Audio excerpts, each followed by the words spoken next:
కొందరు అంటున్నారు, "అన్న నువ్వు వార్తలు రాస్తలేవు. మీ వార్తలు మాకు చాలా అవసరం పడతాయి. మీ వార్తలు చదవాలనుకో ఇంట్రెస్ట్‌గా ఉంటాయి" అంటున్నారు. మీకు చెప్తున్నా గదా! నేను వార్తలు ఇవ్వడేం గాదు. పేపర్ గూడా మనకు సొంతంగా పేపర్ గూడా మీ ముందుకు తీసుకొస్తాను. ఆ విధమైన ప్రయత్నాలు చేస్తున్నాను. ఖచ్చితంగా మీకు అందించే వార్తలు అందిస్తాను. ఆ వార్తలు వివరించడం కూడా జరుగుతుంది. ప్రజలారా మన జేఆర్ మార్నింగ్ న్యూస్‌ను అంటే జేఆర్ న్యూస్ గ్రూప్ మీడియాను సబ్స్క్రైబ్ చేసుకొని మరింత ముందుకు తీసుకెళ్లాలని కోరుతూ ముందుగా వార్తల్లోకెళదాం ఈరోజు.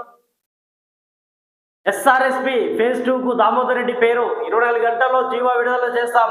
ఆర్టీఆర్‌కు ఇచ్చే ఘనమైన నివాళి ఇదే. దామన్న వల్లే నల్గొండకు గోదావరి జలాలు. ఆయన కుటుంబానికి పార్టీ అండగా ఉంటుంది. దామోదర్ రెడ్డి సంతాప సభలో ముఖ్యమంత్రి రేవంత్ రెడ్డి, మాజీ మంత్రి దామోదర్ రెడ్డి గారు కొన్ని రోజుల క్రితం అనారోగ్యంతో హాస్పిటల్లో చికిత్స తీసుకుంటూ మృతి చెందారు. వారి ఎస్ఆర్ఎస్పీకి ఫేజ్ 2కు దామోదర్ రెడ్డి పేరు కూడా పెడతామని ముఖ్యమంత్రి రేవంత్ రెడ్డి గారు తెలియజేశారు. 24 గంటల్లో జీవో విడుదల అంటే ఈరోజు అయ్యే అవకాశం ఉంది. సో జీవో విడుదల అయ్యే అవకాశం ఉంది. మరి ఇంకోటి, పార్టీ తరఫున బీసీ రిజర్వేషన్ల అంశంపై సుప్రీంకోర్టుకు కాంగ్రెస్ స్పెషల్ లీవ్ పిటిషన్ దాఖలుకు యోచన. జీవో 9పై హైకోర్టు స్టే విధించడం మీద ప్రభుత్వ పరంగా నేడు ఢిల్లీకి టీపీసీసీ చీఫ్ మహేష్ గౌడ్, అభిషేక్ సంఘ్వీతో భేటీ అయ్యే అవకాశం. ఏఐసీసీ చీఫ్ మల్లికార్జున ఖార్గేకు పరామర్శ.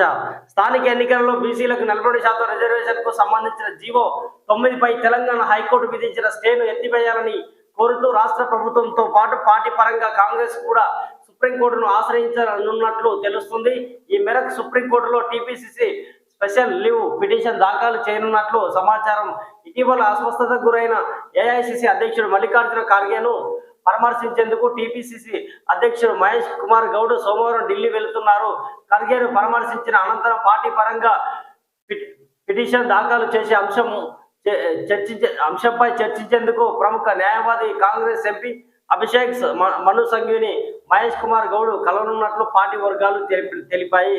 ఇక ఇదే అంశంపై రాష్ట్ర ప్రభుత్వం సోమవారం పిటిషన్ దాఖలు చేయనుంది. ఇందుకోసం ముఖ్యమంత్రి రేవంత్ రెడ్డి ఇప్పటికే సంఘ్వి సహా ఇతర న్యాయవాదులతో చర్చించారు.